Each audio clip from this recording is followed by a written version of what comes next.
Capítulo 6 de Mateus fala de muitas instruções que o Senhor está dando, eu logo após a leitura eu vou falar.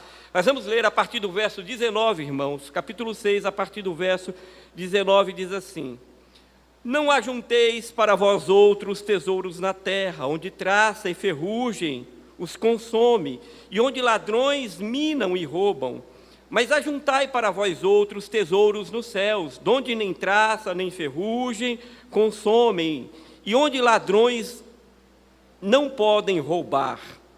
Verso 21, porque aonde estiver o teu tesouro, ali também estará o teu coração.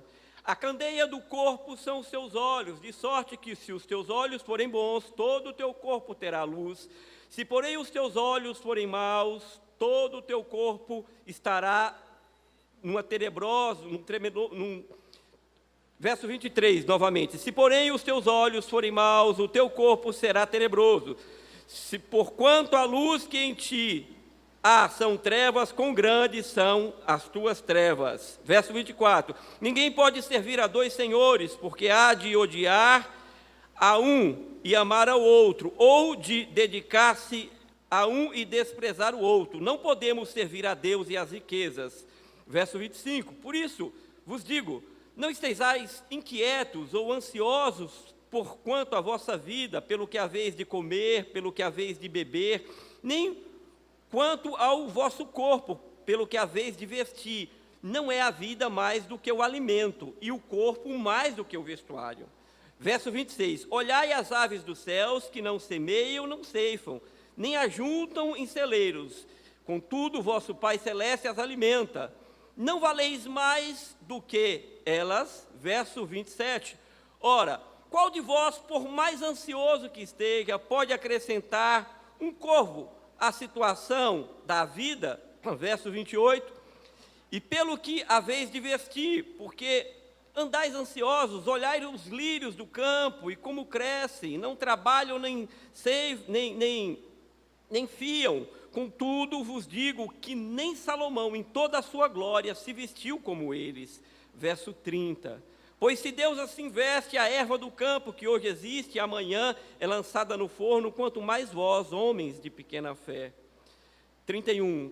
Porquanto não vos inquieteis, dizendo, que havemos de comer, ou que havemos de beber, ou com que havemos de vestir? Pois todas essas coisas os gentios procuram, porque o vosso Pai Celeste sabe que precisais de tudo isso. Verso 33, buscai em primeiro lugar o reino de Deus e a sua justiça, e todas essas coisas vos serão acrescentadas.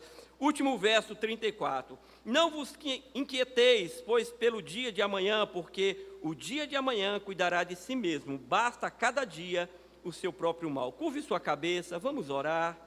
Soberano e eterno Deus, querido Pai, bendito seja o teu nome. Aqui estamos para te prestar este culto. Somos incapazes e imperfeitos em nós mesmos.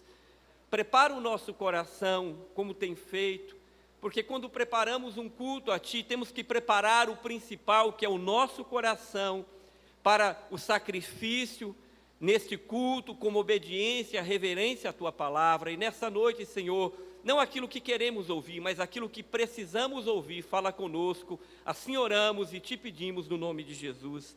Amém. Pode sentar-se. Um texto um pouco longo, meus irmãos, mas deu certo. O livro de Mateus, discípulo, apóstolo de Jesus. Este livro não está por acaso como o primeiro livro do Novo Testamento, embora não necessariamente tenha sido o primeiro a ser escrito.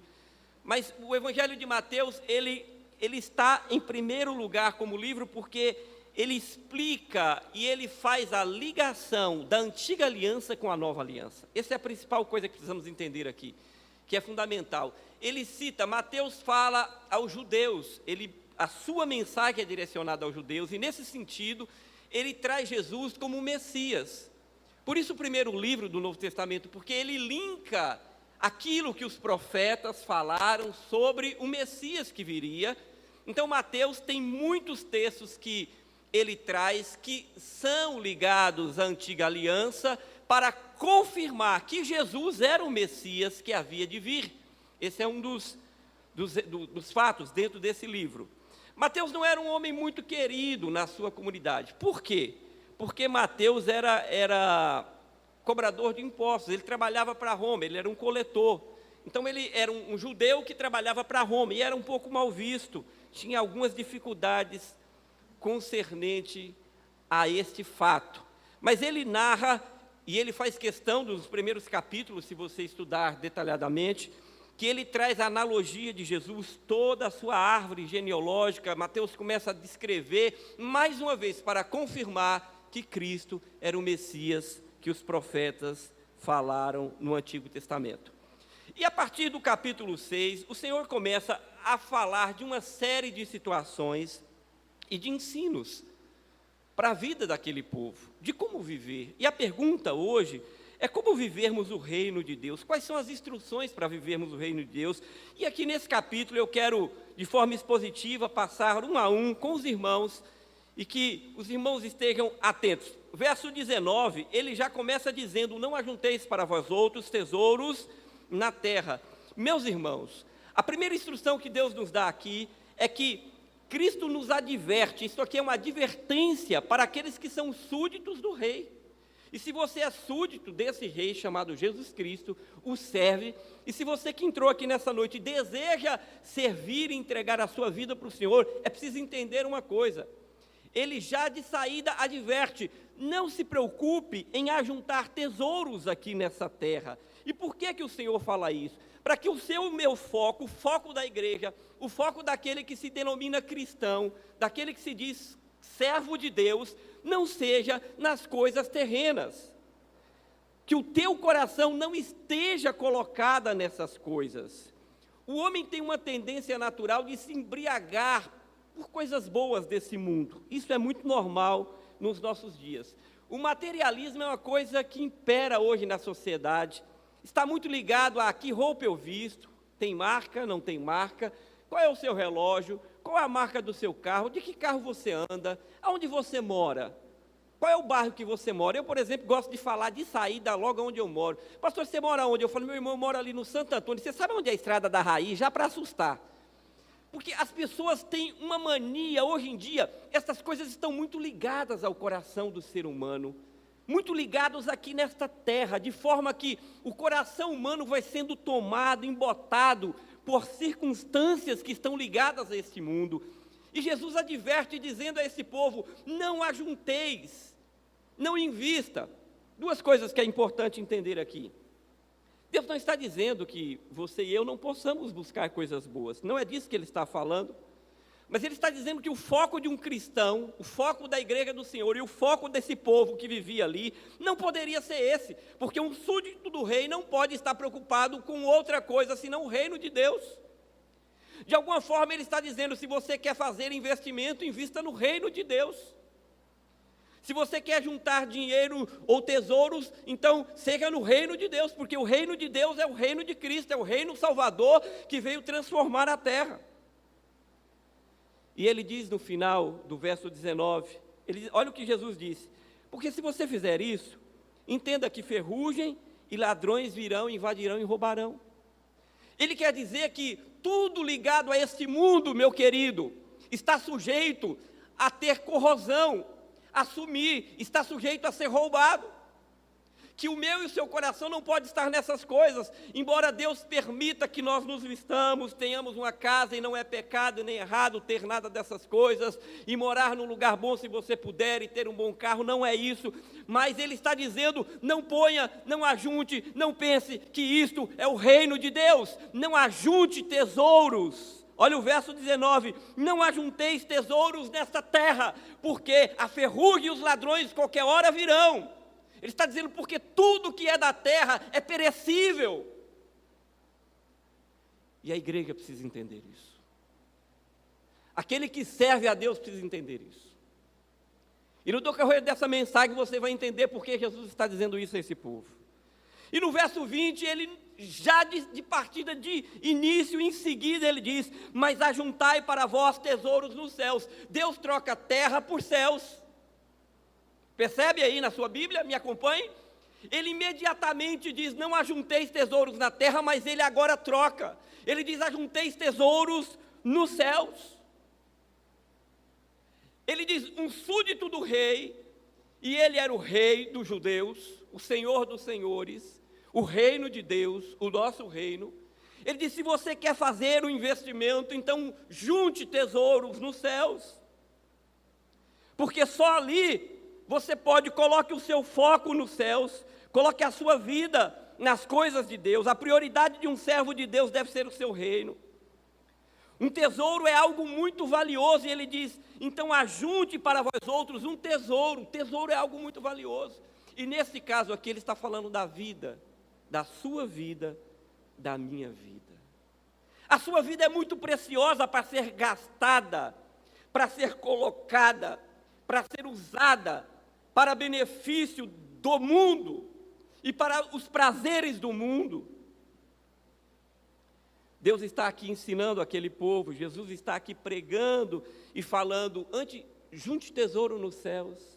Os tesouros de Deus são os valores e princípios do Senhor, que ninguém pode tirar de você. Gálatas capítulo 5 fala sobre a obra, o fruto do Espírito, sobre aquilo que Deus pode colocar na sua vida, o que Ele pode fazer pela sua vida. Escute, você que entrou aqui hoje nessa noite. Há muitas promessas, é como um ano eleitoral, muitas promessas vão vir depois da Copa, que faremos isso e aquele outro, tudo ligado a este mundo. Mas nós sabemos que tudo isso um dia vai passar, que tudo isso um dia vai perecer. Talvez muitos prometam trabalho, falam: mas se eu for eleito, você terá um bom emprego, eu colocarei uma secretaria. Tudo isso é juntar, é querer, é acreditar que neste mundo você está seguro, que debaixo de direções de homens e de sistemas, você está juntando e construindo um futuro. Meu irmão, se você pensa dessa forma, meu amigo que veio aqui nessa noite, você está enganado. Jesus estava advertindo, dizendo: não, antes, faça um tesouro nos céus. Entenda os valores e princípios que a eternidade poderão te dar. Não ande segundo o conselho do mundo, como diz o Salmo 1.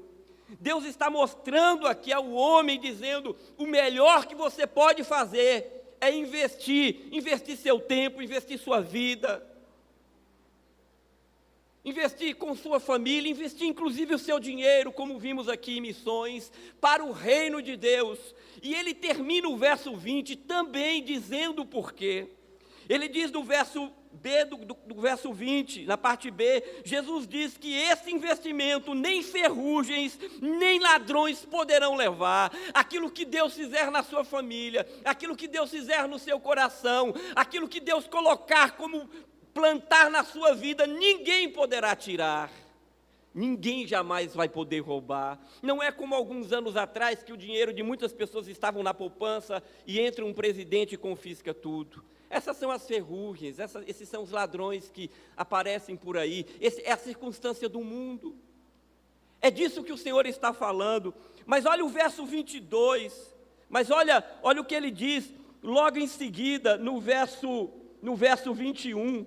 Ele diz assim: por quê? Porque aonde estiver o teu coração, ou aonde estiver o teu tesouro, ali também estará o quê? O teu coração. Jesus está ensinando aqui, aqueles que querem andar com Ele, servir a Ele, fala: cuidado, aonde está o teu coração? Aonde você tem feito, se gasta mais parte da sua vida pensando, planejando o quê? Coisas aqui? É sempre planejamento. Eu não estou dizendo que não devemos planejar, nem Jesus estava ensinando isso, mas Ele está falando do coração. Ele disse: se o teu tesouro está aqui nessa terra, então o teu coração está nela. Meus irmãos, é difícil pensar que o tesouro de alguém pode ser um carro. É interessante que há uma semana atrás, eu estava estacionado com a família, e alguém veio violentamente, bateu no meu carro e arrebentou o lado do motorista. E o cabra estava bêbado, não tinha dinheiro, não tinha seguro, não tinha nada. E eu falei: amigo, você tem dinheiro para pagar? Não tem. Você tem seguro? Não tenho. Falei: tá bom, Deus lhe abençoe, e fui embora. É impressionante como a gente acha que essas coisas têm algum valor, ou que essas coisas... Mas acredite, há pessoas que põem o tesouro é um carro, o tesouro é uma casa, o tesouro é a esposa, o tesouro é o marido, o tesouro é o filho, o tesouro é a igreja no sentido de estrutura. Jesus está falando, aonde você está juntando aonde você está investindo o seu tempo, aonde o seu coração, para onde ele caminha. E ele adverte, ele diz, porque se o teu coração, se o teu tesouro são essas coisas de roupa, disso, daquilo outro, sempre ligados às coisas da terra, ele diz, o teu coração estará aí, e é um perigo muito grande. E ele continua. E engraçado que esse capítulo, ele vai mostrando, verso 22, ele diz, a candeia do corpo são os olhos, de sorte que se os teus olhos foram bons, todo o teu corpo terá luz. Se porém os teus olhos forem maus, o teu corpo estará em trevas tenebrosas. Então veja que a luz que há em ti não seja trevas, porque você estará em tão terríveis trevas. Aí no verso 22 e 23, ele mostra a situação, olha só.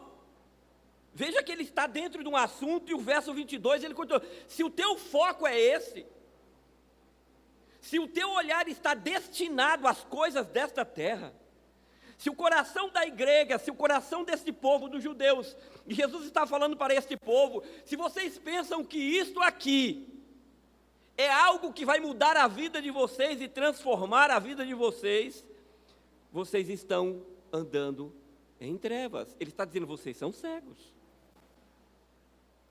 Vocês estão enxergando muito mal. É disso que o Senhor está falando. E o verso 24, ele continua, e ele vai apertando o cinto.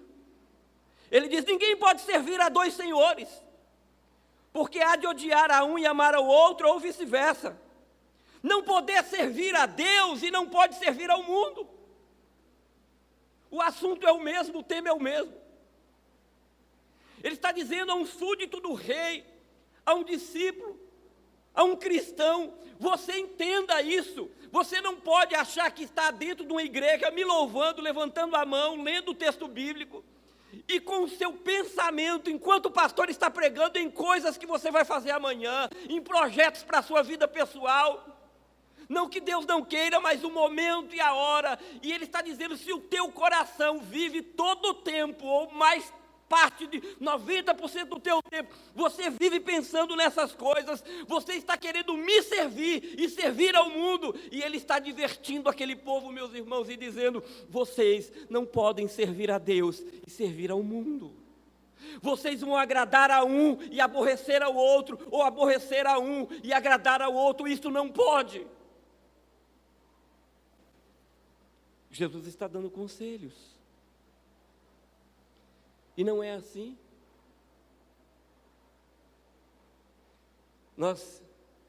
Aquelas pessoas mais jeitosas, eu quero agradar você, mas eu também quero agradar vocês. Vocês são tão bonitos, vocês também são lindos. E aí, politicamente correto, há muito isso no mundo. Jesus está dizendo, no meu reino não pode, não há essa possibilidade, não se pode servir a Deus e servir ao mundo. Entende isso, crente? Entende isso, igreja? Não se pode servir a Deus e servir ao mundo ao mesmo tempo. Você não está agradando a Deus, eu não estou agradando a Deus. Se eu estou agradando ao mundo ou servindo ao mundo, eu não posso me dividir quanto a isso. E eu vou prosseguir. É uma pena, porque essa vida dupla, no sentido de, não é que o irmão fez nada de errado. Jesus não está dizendo, olha, ele é um pecador, ele está aprontando por fora. Não, não é disso que ele está falando. Ele está falando do íntimo do coração.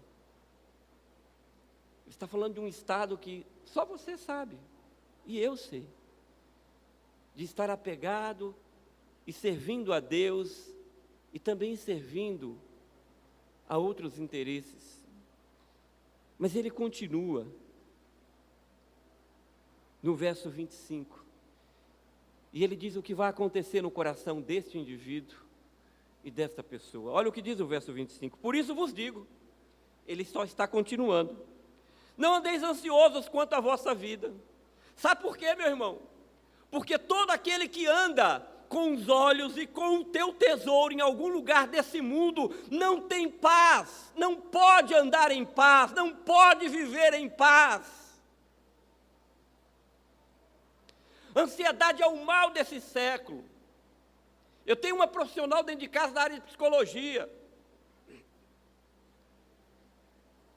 É um mercado hoje em expansão. O povo está doente da alma, doente da mente.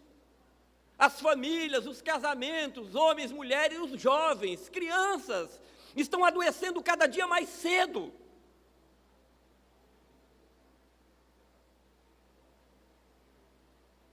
Um mercado que aumenta a cada dia. Segundo o INSS, num futuro bem perto, o governo vai gastar bilhões com tratamentos de pessoas que estão afastadas do trabalho por problemas emocionais ligados a isso aqui. E Jesus adverte, depois que ele diz dessa divisão, ele diz: não andeis ansiosos quanto à vossa vida, pelo que a vez de comer, pelo que a vez de beber, nem quanto ao vosso corpo, pelo que a vez de vestir. Perceba que está tudo interligado, que todo problema aqui é o materialismo, é existencialismo, é a preocupação comigo. É o que eu quero ter, é onde eu quero morar, é o que eu vou comer daqui a pouco, é a conta de amanhã, minha mente, meu coração, é os planos, é o que eu quero ter que não posso ter. Tudo isso toma o coração do ser humano e gera ansiedade. Tudo que Jesus está ensinando aqui, falando, advertindo, está ligado à sua existência. Ele diz: não andeis ansiosos. Por que vocês estão assim?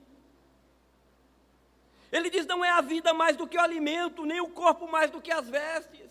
Por que vocês andam assim? Esse é o mal que vivemos. Não se engane, há muitas pessoas sentadas no banco da igreja sofrendo, como se, prestando um culto a Deus, como se Deus não existisse amanhã para cuidar delas. Preocupada se aquela porta vai abrir ou se não vai, se vai dar certo, se vai ser chamado ou não. Entenda, isso se chama ansiedade, isso é insegurança, isso é mente dividida, isso não é ser súdito do rei. Ele diz: você está preocupado com a sua vida, com o seu corpo, com comer, com vestir. Olha o que Jesus diz. E no verso 26, olhe comigo na sua Bíblia, ele dá um exemplo. Aí o Senhor pega e diz: homens, olhai as aves dos céus, não semeiam, não ceifam, nem ajuntam em celeiros, e o vosso Pai vos alimenta. Ele dá uma lição. O Senhor traz uma lição para aquele povo e diz: vocês não entendem, vocês não compreendem que o que vocês estão buscando, o que está acontecendo no coração de vocês, é algo fora do plano de Deus. Ele diz: então, por favor, olhem a criação. Jesus aponta para a natureza, irmãos. Diz: homens, olhem para a criação e percebam que esses bichinhos não fazem nada e o vosso Pai cuida. E ele termina a parte B do verso 26, ele diz: não valeis vós mais do que eles? É possível que crentes se achem menores e menos, e que Deus se preocupe menos com você e comigo do que Ele se preocupa com o pardal? É possível. Verso 27. Ele mostra a incapacidade humana. Jesus continua dizendo: deixa eu dizer para vocês, vocês são incapazes. E diz: olha, qual de vós, por mais ansioso que esteja, pode mudar, pode acrescentar, pode tirar, pode construir, pode desconstruir, pode fazer alguma coisa pela vida de vocês, pelo amanhã.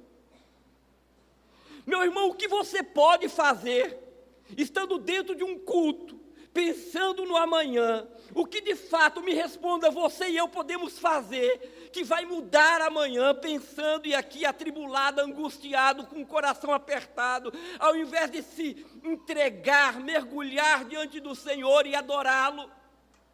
Ele diz: vocês são incapazes de mudar qualquer coisa nessa vida, por menor que seja. E por que vocês continuam ansiosos? Termina o verso 28.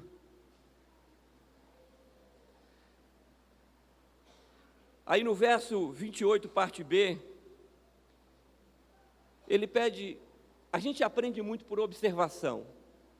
Eu gosto muito de observar tudo.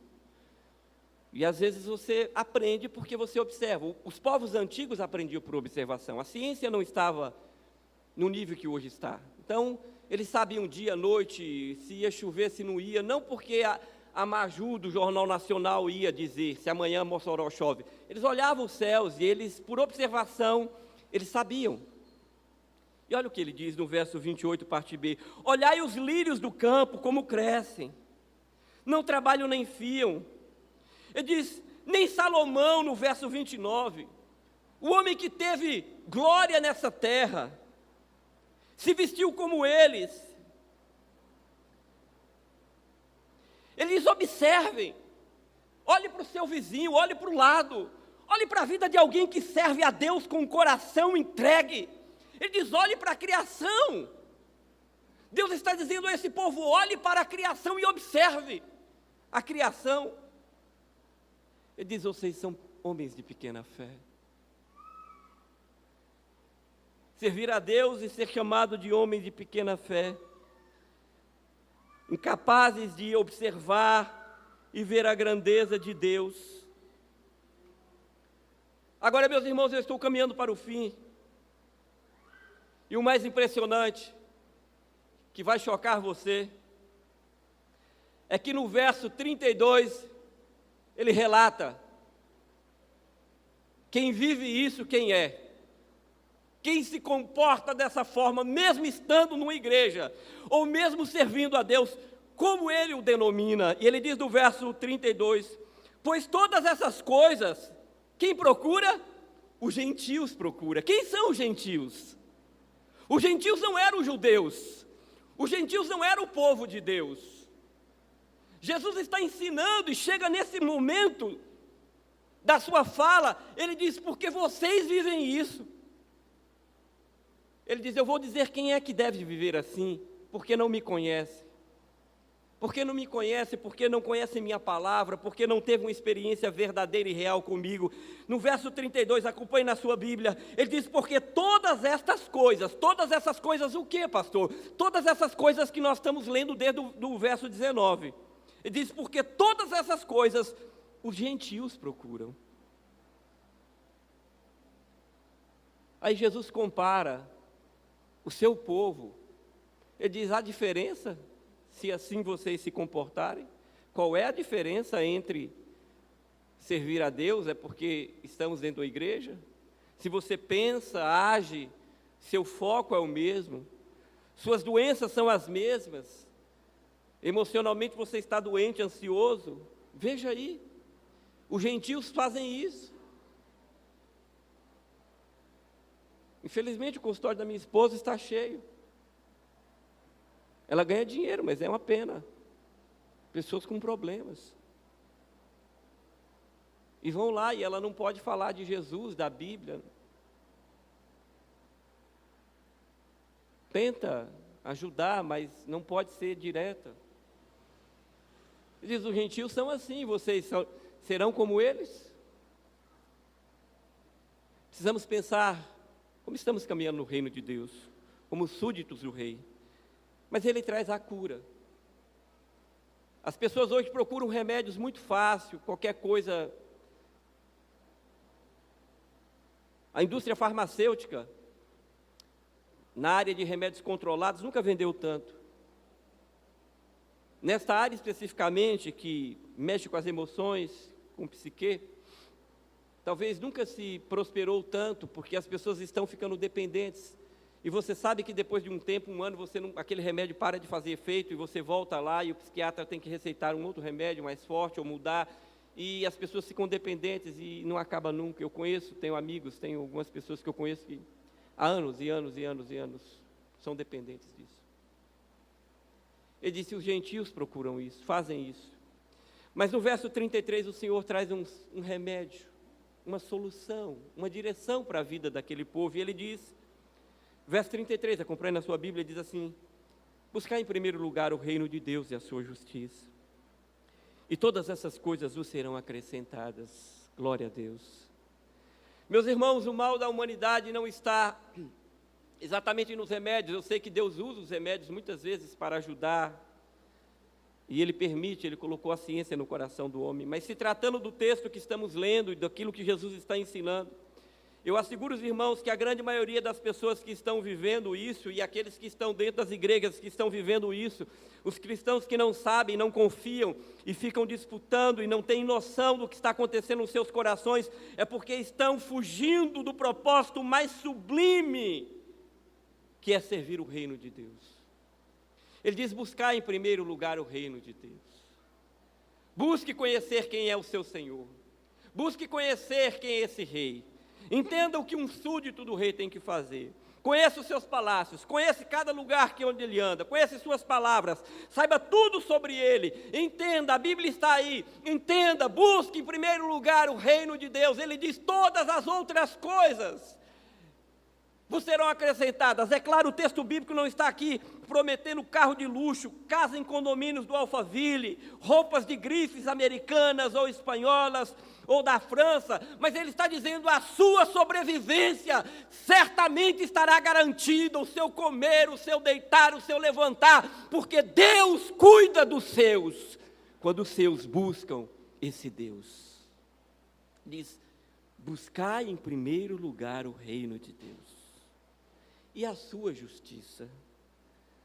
O reino é tudo aquilo que forma, o reino é algo abrangente, o reino fala de pátria, o reino fala de valores e princípios, o reino fala de uma riqueza, não a riqueza que o capítulo que nós lemos começou, mas da segundo, do verso 20, a justiça de Deus, que não é como a justiça do homem, que fica negociando, que fazem acordos como estão sendo feitos agora nesse momento, para a campanha que vai haver, alianças escusas. Não, ele falou, isso não é justiça. Ele busque o reino de Deus, busque a justiça divina, e tudo que vocês precisam, e Deus sabe que vocês precisam, vos serão acrescentadas. Quando nós fazemos isso, eu estou terminando, quando nós fazemos isso, o que acontece é um alívio no coração. E não é exatamente porque tudo está bem, não. É porque você tem a convicção e a certeza, você descansou. Você fala, bom, eu pertenço a um reino, esse reino governa, criou, sustenta todas as coisas, e eu sei que Deus está no controle e no comando.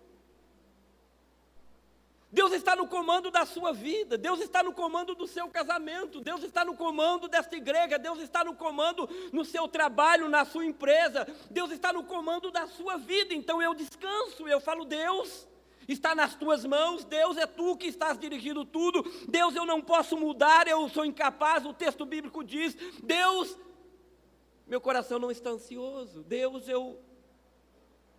tudo está em tuas mãos. O salmista diz, eu me deito e logo pego no sono. Essa doença não vai corroer o meu coração. O que vou comer amanhã, o que vai acontecer amanhã, não. Não.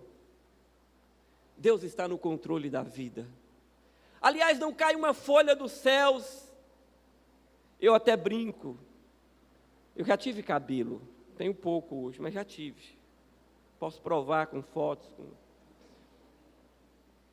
E eu digo lá em casa, quando começam as brincadeirinhas, eu falo, olha, saibam vocês, que cada cabelo que caiu da minha cabeça, Deus permitiu.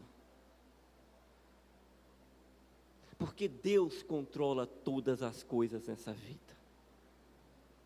Toda e qualquer circunstância, seja para me ensinar, seja para me aperfeiçoar, seja para me ensinar, seja para me corrigir, não importa, Deus está no controle de tudo. Amém, meus irmãos?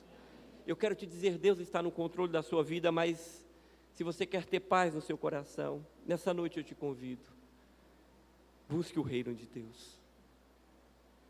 Foque no reino de Deus, invista no reino de Deus, dos céus, e haverá paz dentro de você, e o Senhor vai trabalhar. Eu queria que você ficasse em pé.